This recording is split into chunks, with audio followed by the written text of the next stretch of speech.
Hey, welcome into the Box Out Podcast. It's your host, Jayden Taylor. Thank you for listening into another episode here. Today, we are going to go over the possibility of a Warriors Dynasty curtain call this season, at least if Klay Thompson won't be returning it to at least a different look of the Warriors Dynasty. Also, we're going to look at some Rookie of the Year future odds. We will go over the numbers and talk about the preseason performances of some of the rookies, then talk about who I think you should place your bets on and who I will be placing my bet on this season for Rookie of the Year. Now all that's left, cue the music.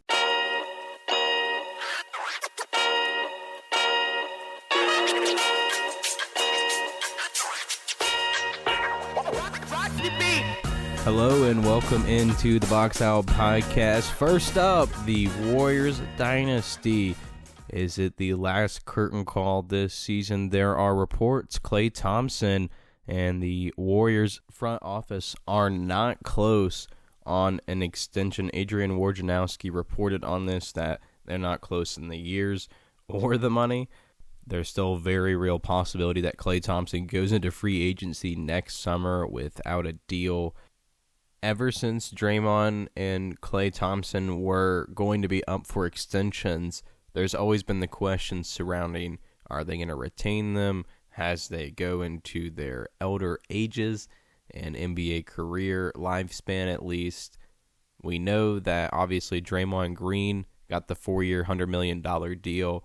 Now, ex-Warriors GM Bob Myers, who has been making his rounds on different NBA shows, and rightfully so, giving his insider take and his executive experience. He was hired by the Warriors as an assistant general manager in April of 2011, as he was an apprentice under GM Larry Riley for a few years. And then on April of 2012, he was promoted to general manager after only 12 months, of course.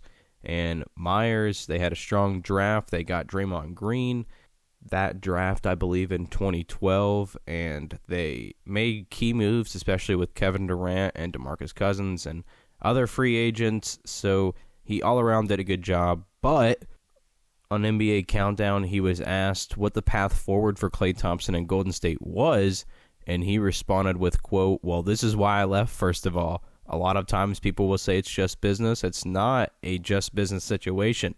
There will be a statue of this guy outside of Chase Center. It's not just simple of money and years. This is why it was hard for me, because you have relationships with these people, especially if you succeeded with them, and that core has been together for 12 years, end quote. Now, first of all, that just goes to show some of the humanity that is within the NBA now. It will be repeatedly stated by media pundits like myself, other people, players, everyone, they're going to say it's a business. That's what happens when players get traded.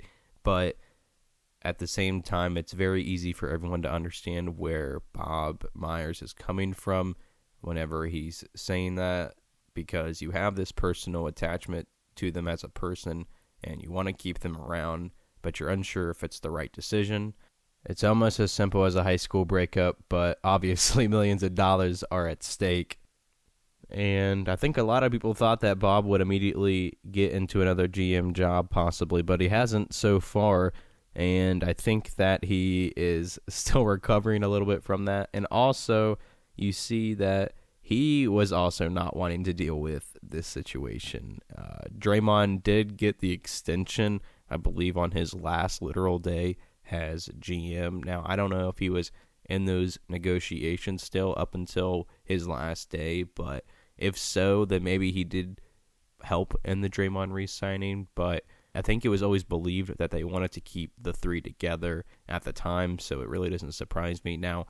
And also, we have to go back in time and remember that at one point, Draymond and the Warriors weren't close on extension talks, and that's what kind of fueled the drama in their playoff run last season, was knowing that Draymond Green was probably going to decline his player option and probably going to want an extension, and there wasn't a 100% certainty that it was going to work out, but it did.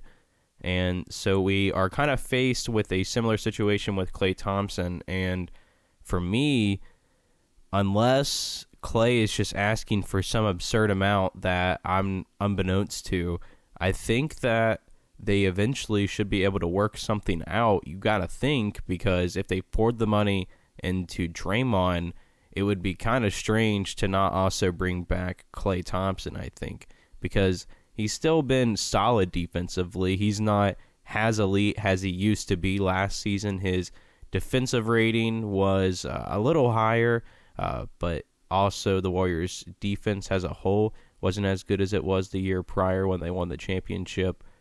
But it was 116.6 last season. It was 110 flat the year they won the championship. It was certainly better then.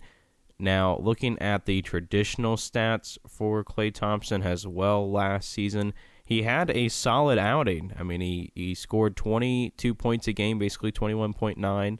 He averaged 4.1 rebounds, 2.4 assists. Again, throughout his entire career, he's never had more than 2 assists in his career per game. So I don't understand why that has ever been a detractor, because it's never been his game. Steal-wise, 0.7 steals, so not as good as the 1 steal average he was having throughout his prime, but very close, obviously. If you look at his shooting splits, also still solid, a 88% free throw shooter, now only on 2 attempts a game, but still. Looking at his three-point percentage, he shot it at 41% last season on the highest amount of attempts of his career at 10.6 threes a game. He also making 4.4 out of them. And his field goal percentage, that's what's suffered a little bit, 43% from the field. Now, if you round that up, it's 44 because it's 43.6, which is solid. It's not bad. But clearly he used to be in the 46-47% range, which is a little better, but he's still solid considering all things included. Now, I don't know what he's asking for money-wise, but you got to think it's obviously something big if the Warriors aren't close, supposedly, with Klay on the deal. But you've got to think that they're going to work something out. If they've got Draymond on the hook for all of this money, unless they don't care to just sign the deals and then try to trade them, but that can get into a whole nother sticky situation. But will this be the last season of Klay, Draymond, and Steph together? I think that there is a reality in which it could happen, but this, at least so far, is a situation that I wouldn't worry too far about, because literally in late May, there were reports that Draymond and the Warriors weren't going to have a deal, and then by the end of June, they had a deal. So things can change quickly, and they may have an extension this season. Who knows? But will it affect their play? Now it might. Probably not. But I do think that there may be some eternal pressure, especially from Klay, that it could be the last season them together, especially since he is the one that may be dealing with the other side of the trade talks, of course. Maybe not in the room, but obviously his agent's talking with him. As of now, though, I would say overall, I don't think it's going to affect them too much as a team, the extension talks, because I don't think that it really affected the play of Draymond Green last season, but it's certainly a thing to at least keep an eye and an ear out for. Up next, we're going to talk about the future NBA odd bets for Rookie of the Year, and I'm going to tell you about who you should take and who I'm going to take, of course, for Rookie of the Year this upcoming NBA season, which, by the way, starts next week. It's crazy stuff. All next here on the Box Out. The NBA rookies, my goodness gracious, there have been some exciting performances from NBA rookies this season, and yes, a lot of them have been at the top of the class, but I guess that's kind of how it always is. Victor Wembanyama has promised through 2 preseason games. He is giving you everything. I mean, he's showing his perimeter game, which is impressive, being able to pull up from the mid-range, pull up from 3, the side step 3.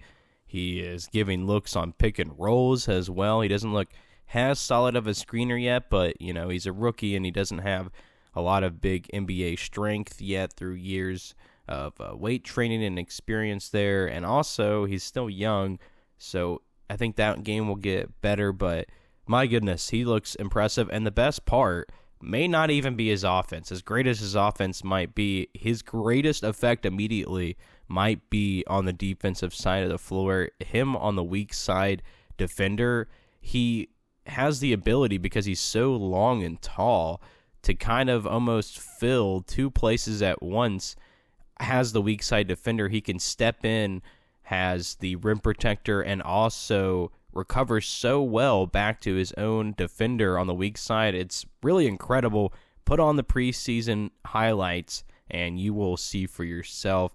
Now, that's the reason he is favored right now, has the NBA 23-24 Rookie of the Year on DraftKings at plus 120 through 2 preseason games, which I know it's preseason basketball. Don't get yourself wrapped up, but I promise you watch him play basketball and you will see that it doesn't matter that it's preseason. He's averaging 21.5 points, 4.5 rebounds, so that also concludes that he may struggle rebounding this season.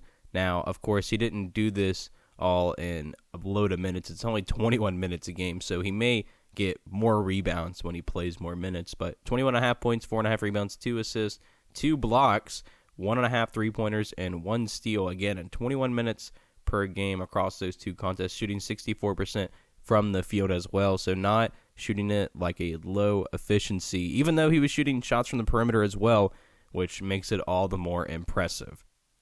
Victor also this season, he's going to make many plays that many of us have never seen before in an NBA game. I really, truly think that, and if he can put up numbers that are gaudy like this in just 21 minutes of game, I can rest assure you that he's going to have a good shot at this Rookie of the Year thing, and it may be smart to go ahead and place your bets if you think it's going to be Victor, to go ahead and do it now before it gets more decided later on. Now, before giving away my pick, I want to go through some of the other rookies as well that I think have a shot at winning it as well. Scoot Henderson, he has been a delight to watch as well during the preseason, and he's kind of making me think the Blazers might just be better this season than I originally thought, and that's mostly because of Scoot Henderson. Now, he's still definitely raw in the sense of probably his efficiency. He's going to have some nights where he's going to miss a lot of shots. Just back against the Jazz a couple days ago, he went 6 of 17 from the field, 2 of 7 from 3, 3 of 4 from the free throw line. He did have 8 assists and equated it up to 17 points. So not bad as far as the regular stats, 17 points, 8 assists, but the efficiency not there as well. But he did have a big game as well the other day where he had 22 points. That was back against the Suns. He scored 8 of 14 on that game, 2 of 5 from 3, 4 of 4 from the free throw line, 4 rebounds and 4 assists over 31 minutes, and he lost to those Suns. And his rookie debut was 7, 6, and 1 across 19 minutes. So, again, some of the ups and downs, and of course it's also still preseason, but he has definitely shown the flashes, and his athleticism and poise, again, is off the charts.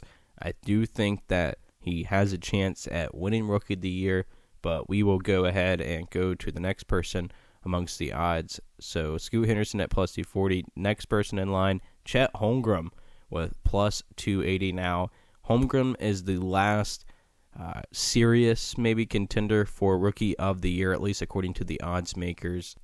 Now, Chet, he seems like he's more of a get-after-it kind of guy, a more hungry kind of fellow, just because watching him versus Victor Wembanyama, you could tell he really wanted that matchup. He really wanted to outperform Victor. He was ready for it, and he did a really good job as well. Chet, he finished with 21 points, 9 rebounds, and assists, 7 of 10 from the field, 2 of 2 from 3, 5 of 7 from the free throw line. He did this all in just 16 minutes of action. He also had a block as well in there and 2 offensive rebounds. I think that Chet, if he can stay healthy, and OKC, if they can make that next step, which a lot of people are predicting them to be now, and I also hopped on that train, I believe, before a lot of these people have been as well, saying that the OKC Thunder are going to take this step. I'm serious. Go back. If you go and match up the timeline with some of these videos you see online talking about the Thunder, and how well they'll do this season. I was talking about it first. And so anyways, Chet, I believe that if they perform well, that he could end up maybe swiping the Rookie of the Year spot, maybe gaining some extra votes for the simple fact that this team is doing well and he's also performing extremely well. Now, I do think it's going to be hard to overcrown Victor Wembanyama because I think that he's going to have these wow factor plays. Now, don't get me wrong, Chet is going to do it too. He's also a giant, can shoot threes, and has a little bit of perimeter skill, can rim protect. He does great things as well, and he showed it through the preseason. I think that if you're looking to actually make a little bit of extra money, I think you go Chet Holmgren at plus 280. Victor Wembanyama is still a good choice at plus 120 just because he's such a freakish athlete. He's so good on the basketball court. Scoot Henderson, I think that I really love him as a player. He might even be one of my top 5 guards that I'm going to watch this season. But I really think it's going to be hard for him to overcrown Chet and Victor, who might just be a little bit more NBA ready the first year, especially Chet had an extra year, and Victor, he's played overseas already and proven to be able to handle playing against a bunch of other professionals and grown men. If you're only making one bet on the NBA Rookie of the Year here in the preseason, I think you still got to go with Victor Wembanyama, but I do think that you have the potential to make some serious money with Chet Holmgren at plus 280, and I think that if you can make it work, you should maybe consider betting both Victor and Chet. That'll do it for us here on the Box Out Podcast. I appreciate you for listening, especially if you made it this far. And as always, please give us a like and follow on the Instagram page at the Box Out Pod, as well as give us a good review on Apple Podcasts and Spotify. Subscribe on our YouTube channel at the Box Out Podcast. Like, subscribe there as well. Thank you again for listening. Cue the music.